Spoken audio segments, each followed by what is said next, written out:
Have you ever felt a deep connection to the world around you?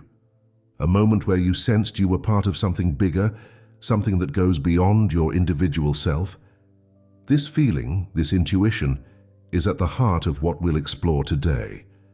We're diving into the essence of oneness, the idea that you are everything and everything is you. Let's start by looking at how we usually see ourselves. In our day-to-day lives, we often feel separate from the world around us. We see ourselves as distinct individuals, different from others, and apart from nature. This view can make us feel alone, disconnected, and sometimes even at odds with our environment and the people in it. But what if this separation is just an illusion? What if, at a deeper level, we're all connected in ways we can barely imagine? This isn't just a fanciful idea. It's a concept that's gaining traction in both scientific and spiritual circles. In the world of science, particularly in physics, we're discovering some mind-bending truths about the nature of reality. Quantum physics, for instance, tells us that at the smallest scales, particles can be connected in ways that defy our usual understanding of space and time. This phenomenon, known as quantum entanglement, suggests that two particles can instantly affect each other, even if they're on opposite sides of the universe. Then there's the observer effect, which implies that the very act of observing something can change its behavior. These discoveries hint at a universe where everything is interconnected, where the line between observer and observed is blurry at best. But this idea of oneness isn't new. Ancient wisdom traditions have been talking about it for thousands of years. In Hinduism, there's a concept called Atman, which refers to the individual's soul or self. According to this philosophy, Atman is ultimately identical with Brahman, the universal soul or ultimate reality. In other words, your deepest self is one with the universe. Taoism, a Chinese philosophy, speaks of the Tao, the underlying principle that connects all things. The Tao isn't just a force outside of us, it flows through everything, including us. These ancient teachings suggest that the sense of separation we feel is a kind of illusion, a veil that hides the true nature of reality. When we look at the natural world, we can see this interconnectedness in action. Every living thing is part of a vast ecological network. Plants convert sunlight into energy, which is then passed up the food chain. Insects pollinate flowers, enabling plants to reproduce. Decomposers break down dead organisms, returning nutrients to the soil. It's a complex web of life, and we're very much a part of it. Our actions ripple out through this web in ways we might not even realize. The food we eat, the products we use, the energy we consume, all of these choices have far-reaching effects on the environment and other living beings. We depend on the natural world for our survival, and in turn, our actions shape the world around us. This interconnectedness isn't limited to the physical world. Some theories suggest that consciousness itself plays a crucial role in shaping reality. These ideas propose that our thoughts and perceptions don't just passively observe the world, they actively participate in creating it. If this is true, it means that our inner world, our thoughts, feelings, and beliefs, has a profound impact on the world around us. Every thought we think, every emotion we feel, could be sending ripples out into the universe, affecting everything in subtle ways. Understanding this interconnectedness can have a powerful effect on how we relate to others and the world around us. When we truly grasp that we're all part of the same whole, it naturally increases our empathy and compassion. After all, if you're hurting another person, you're essentially hurting a part of yourself. This shift in perspective can transform our relationships. We might find ourselves becoming more patient, more understanding, more willing to see things from other points of view. On a larger scale, it could lead to significant positive changes in society.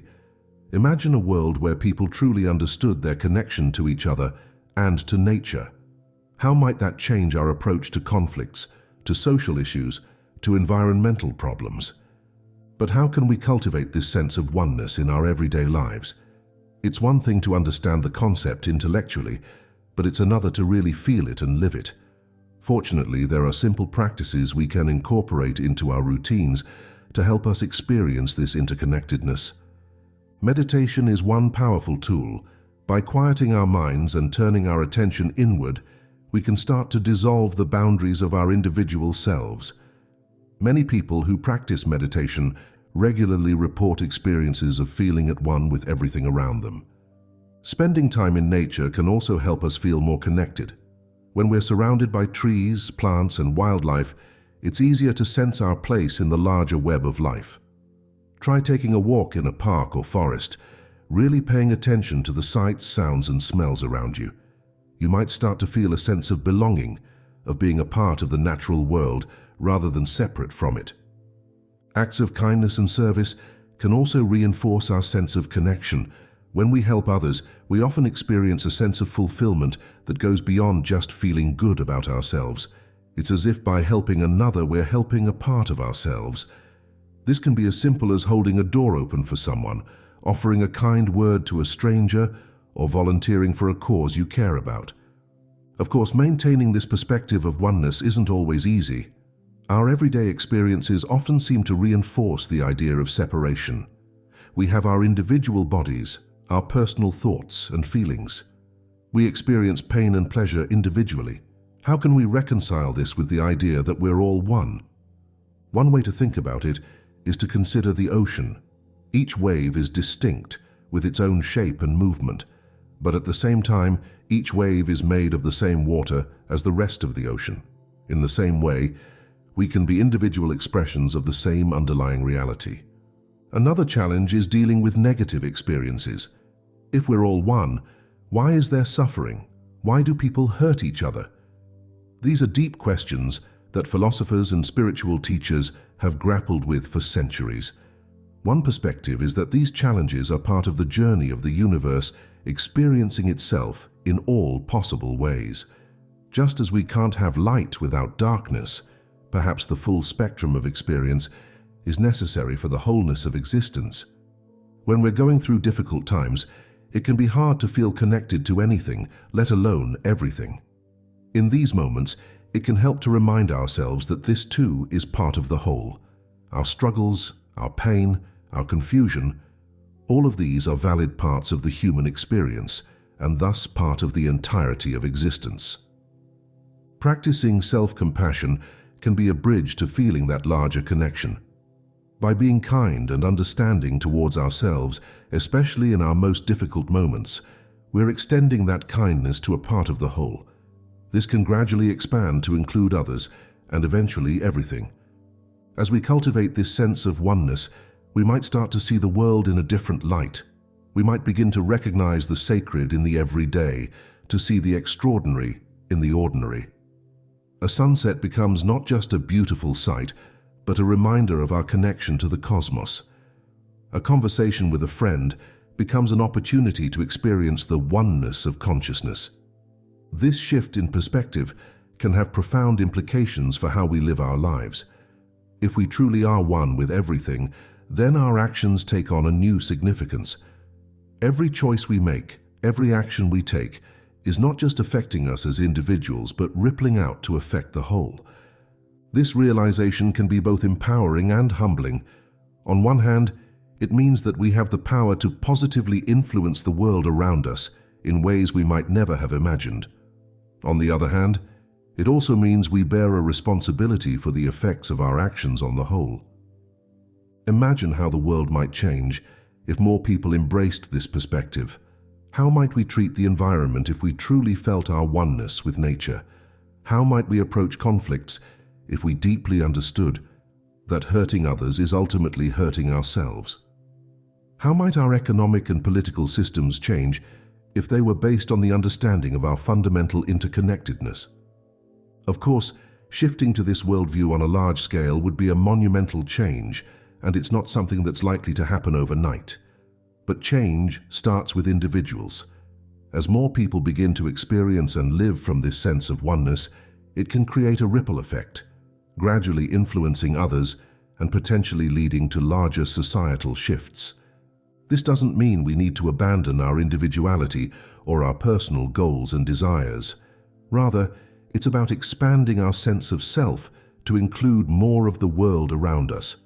It's about recognizing that our individual well-being is intimately connected with the well-being of others and the planet as a whole. As we come to the end of our exploration, let's recap what we've discovered. We've seen how science, ancient wisdom, and our own experiences all point to a fundamental interconnectedness of all things. We've explored how cultivating a sense of oneness can increase our empathy and compassion, potentially transforming our relationships and our society. We've looked at practical ways to experience this interconnectedness in our daily lives, and we've considered some of the challenges we might face along the way. But perhaps the most important thing to remember is that this isn't just an abstract concept or a nice idea. It's a perspective that has the potential to radically change how we live our lives and how we treat the world around us. It's a truth that we can experience for ourselves in moments of deep connection, profound insight, or simple everyday kindness. So as you go about your day, try to keep this idea in mind. You are not separate from the world around you. You are an integral part of it. Your thoughts, your actions, your very being is connected to everything else in ways that go beyond our usual understanding. Look at the world around you with fresh eyes. See if you can sense the underlying unity behind the apparent diversity. Notice how your actions affect others and how others' actions affect you. Pay attention to those moments when you feel a deep connection to someone or something outside yourself. Remember, this is not about reaching some perfect state of constant oneness. It's a journey, an ongoing exploration. There will be times when you feel deeply connected and times when you feel separate and alone. Both are part of the human experience and both are valuable. The key is to stay open, to keep exploring, to keep questioning your assumptions about who you are and what your relationship is to the world around you. As you do this, you may find your perspective gradually shifting. You may start to see yourself and the world in a new light.